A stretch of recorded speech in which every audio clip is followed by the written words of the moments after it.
Another update. మరోవైపు call money కేసులో పోలీసుల సోదాలతో వడ్డీ వ్యాపారులు అటు భవిష్యత్ కార్యాచరణపై దృష్టి పెట్టినట్టుగా తెలుస్తుంది. వడ్డీ వ్యాపారులంతా కూడా ఒకేలాంటి వారు కాదని, తప్పు చేసిన వారిపై కేసులు పెట్టాలంటున్నారు వాళ్ళు.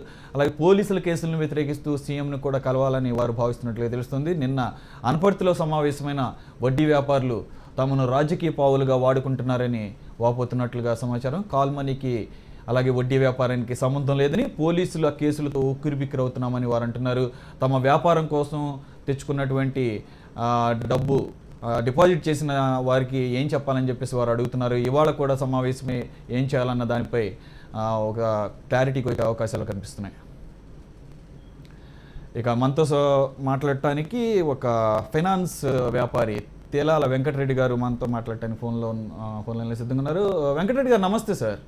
నమస్తే సార్, చెప్పండి సార్. ఫస్ట్ ఆఫ్ ఆల్ చెప్పండి, ఇప్పుడున్న కాల్ మనీ ఆవిడలో మిమ్మల్ని అడగాలని అడగాల్సి వస్తుంది. మీది ప్రైవేట్ కంపెనీయా, అంటే రిజిస్టర్డ్ ఫినాన్స్ కంపెనీనా? Registered sir. రైట్. ఇప్పుడు మీకున్న ప్రాబ్లం ఏంటి సార్? ఇప్పుడు కొత్తగా కాల్ మనీ అలాగే సార్, కాల్ మనీకి ఫైనాన్స్ కి సంబంధం లేదు సార్. అసలు కాల్ మనీ అంటే మొన్నటి వరకు 4 days వరకు మాకు తెలియదు కాల్ మనీ ఎలా ఉంటుందో. చెప్పండి సార్.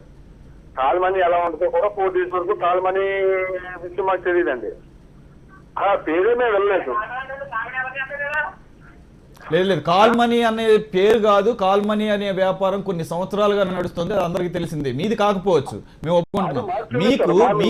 మీకు వచ్చిన ప్రాబ్లం ఏంటి చెప్పండి. మీకు దీని వలన మీకు ఏ విధంగా మీ వ్యాపారానికి ప్రతిబంధకం ఏర్పడుతుందా ఆ డీటెయిల్స్ చెప్పండి సార్. మేము ఇచ్చేది తక్కువ వడ్డీ సార్. మేము ఇచ్చేది 3 రూపాయలు, 2.5, 2 రూపాయలు పడుతుందండి. Right, fine, okay sir. అది కాల్ మనీ వడ్డీ ఎలా ఉంటాయి కూడా మాకు తెలియదు. రైట్. అది వేరు, ఇది వేరు. మేము ఒప్పుకుంటున్నాం. ఇక్కడ మీకున్న ప్రాబ్లం చెప్పండి అంతే. ప్రాబ్లమ్స్ ఏమో సార్, ఇప్పుడు పోలీసులు వస్తున్నారు,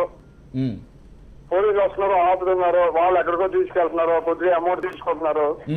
ఈ సార్ మేము పడలేకపోతున్నాం సార్. ఇది మీది రిజిస్టర్డ్ కంపెనీ అయినప్పుడు మీరు ఆందోళన చెందాల్సిన అవసరం ఉంది. రిజిస్టర్డ్ అయినా సార్, రిజిస్టర్డ్ మాకు కావాల్సింది. మిమ్మల్ని మాకు పైనుంచి ప్రజలు ఉన్నాయని చెప్తున్నారు సార్.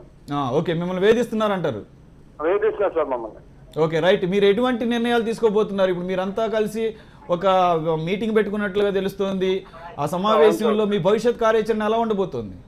సార్ రేపు మీటింగ్ ఉంది సార్. మేము మీటింగ్ రేపు ఉందండి. రేపు అయిన తర్వాత సీఎం గారిని కలవాలనుకుంటున్నాం సార్. ఓకే, మీకు ఏమైనా అసోసియేషన్ ఫామ్ అయిందండి ఆల్రెడీ? అవును సార్, బాగుంది sir. Right. Thank you very much అండి. All the best.